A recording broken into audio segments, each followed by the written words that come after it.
వసుదేవసుతం దేవం కంసచాణూరమర్దనం దేవకీ పరమానందం కృష్ణం వందే జగద్గురుం. శ్రీమద్భగవద్గీత 224వ భాగము 11వ అధ్యాయము విశ్వరూప సందర్శన యోగము. ఓం శ్రీకృష్ణ పరబ్రహ్మణే నమః. శ్రీమద్భగవద్గీత అథ ఏకాదశోऽధ్యాయః విశ్వరూప సందర్శన యోగః. విశ్వరూప దర్శనము అంటే సృష్టి యందున్న దివ్యరూప దర్శనము. గీతలోని ఈ అధ్యాయాన్ని ఋషులు, సాధువులు, భక్తులు చాలా ప్రాముఖ్యంగా భావిస్తారు.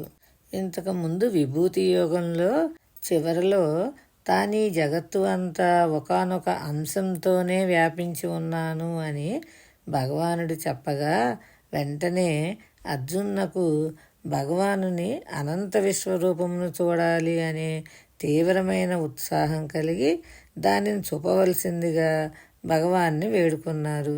అర్జునుని ఈ ప్రార్థనతో ఈ 11వ అధ్యాయం మొదలవుతున్నది. కిందటి అధ్యాయంలో భగవానుడు తన విభూతులను గూర్చి తెలియజేయగా వాటినన్నింటినీ ప్రత్యక్షంగా వీక్షించాలి అని, సర్వేశ్వరుని అనంత మహావిభూతిని ఒక పర్యాయం కళ్ళారా చూడాలని, అట్టి విశ్వరూప సందర్శనం కోసం భగవానుడిని ఈ విధంగా ఈ 4 శ్లోకముల ద్వారా అర్జునుడు ప్రార్థించారు. మొదటి శ్లోకము. అర్జున ఉవాచ మదనుగ్రహాయ పరమం గుహ్యమధ్యాత్మ సంగీతం యత్వయోక్తం వచస్తేన మోహోయం విగతో మమ. అర్జునుడు పలికెను, ఓ కృష్ణ, నన్ను అనుగ్రహింపదలచి సర్వోత్తమమైన రహస్యమైన ఆధ్యాత్మిక విషయములను ఉపదేశించావు. దానివలన నా అజ్ఞానం పూర్తిగా తొలగిపోయింది. నా యందున్న ప్రేమతో నీవు ఇంతవరకు మాట్లాడిన ఆధ్యాత్మిక భావం ఉత్తమమైనది, రహస్యమైనది. యత్ త్వయా ఉక్తం త్వచః. అంతా విన్నా నాకేమైంది? అప్పుడే నా మాయంతా తొలగిపోయి నేను, నీవు అన్న మాయ కూడా తొలగిపోయిందని అర్జునుడు చెప్పారు. మరలా 18వ అధ్యాయంలో అర్జునుడు ఈ విధంగానే చెప్తారు. 2వ శ్లోకము. భవాప్యయౌ హి భూతానాం శ్రుతౌ విస్తరశో మయా త్వత్తః కమలపత్రాక్ష మాహాత్మ్యమపి చావ్యయం. ఓ కమలాక్ష, ఓ కృష్ణ, సమస్త ప్రాణుల ఉత్పత్తి ప్రళయములను గూర్చి సవిస్తరముగా విన్నాను. అట్లే శాశ్వతమైన నీ మహిమల గూర్చియూ విన్నాను. 3వ శ్లోకము.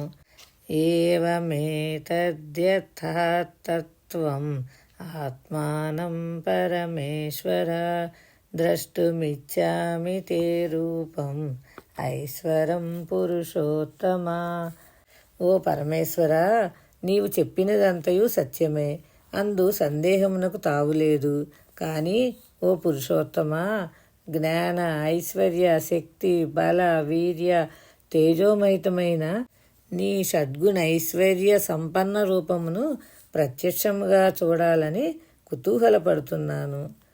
4వ శ్లోకము. మన్యసే యది తచ్చఖ్యం మయా ద్రష్టుమితి ప్రభో యోగేశ్వర తతో మే త్వం దర్శయాత్మానమవ్యయం. ఓ యోగేశ్వర, ఓ ప్రభు, నీ దివ్య రూపమును చూడటానికి నన్ను అర్హునిగా నీవు భావించినట్లయితే శాశ్వతమైన నీ దివ్య స్వరూపమును నాకు చూపింపుము అని అర్జునుడు భగవాన్ని ప్రార్థిస్తున్నారు. శుభం భూయాత్. శ్రీకృష్ణ చరణారవిందార్పణమస్తు. భగవద్ అనుగ్రహంతో మరికొంత భాగం రేపు తెలుసుకుందాం.